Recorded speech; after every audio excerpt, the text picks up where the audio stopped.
అందరికీ నమస్కారం. మన చేతిలో మన అదృష్టం. ఇంతకుముందు చాలా వీడియోల్లో చాలా విషయాలు తెలుసుకున్నాం. మన చేతుల్లో రాతలను బట్టి మనకు జరుగుతుంటుంది. మన చేతి రాతలు ఏ విధంగా ఉంటే ఆ విధంగా జరుగుతుంది. ఇంతకుముందు కూడా చెప్పాను. అందుకే ఉదయం లేవగానే మన చేతిలో 2 చేతులు చూసుకుంటే బెటర్. ఏళ్ళ ముఖం చూసాము, ఆళ్ళ ముఖం చూసాము, దెబ్బలు తగిలాయి అన్నికంటే మన చేతులు మనం చూసుకుంటే ఏ రోజు ఏం జరుగుతుంది అనేది మన చేతుల్లోనే ఉంటాయి. ఆ విధంగా మన చేతుల్లో మంచిగా ఉంటే మంచిగా జరుగుతుంది, చెడుగా ఉంటే చెడుగా జరుగుతుంది. అవి చూసుకుంటే సరిపోద్ది.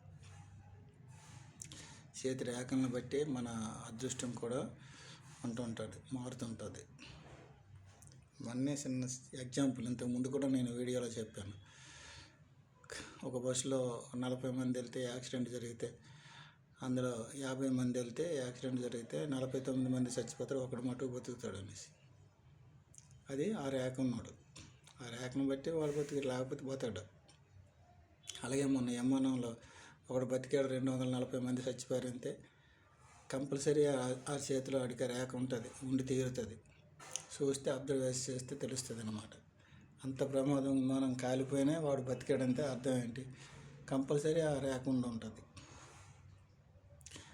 అది ఆ విధంగా, అది నేను ఇంతకుముందు కూడా చెప్పాను. ఆ విధంగా ఉంటుంది. ఇప్పుడు ఆరోగ్య రేఖ, మనం ఆరోగ్యంగా ఉండాలంటే ఆరోగ్య రేఖ ఉండాలి కదా.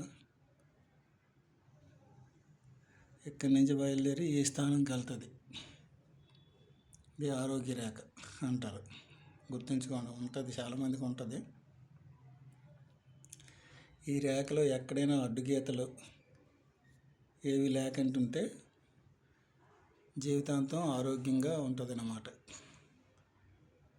అది చూసుకోండి. ఏ అడ్డుగీతలు లేకుండా ఆ రేఖ ఉండాలన్నమాట. అందరికీ నమస్కారం. వేరే భాగంలో ఇంకొక రేఖ గురించి తెలుసుకుందాం. ఇంకా విషయాలు చాలా తెలుసుకోవాలి దీని ఆరోగ్య రేఖ గురించి, కానీ షార్ట్లో పెడతాం.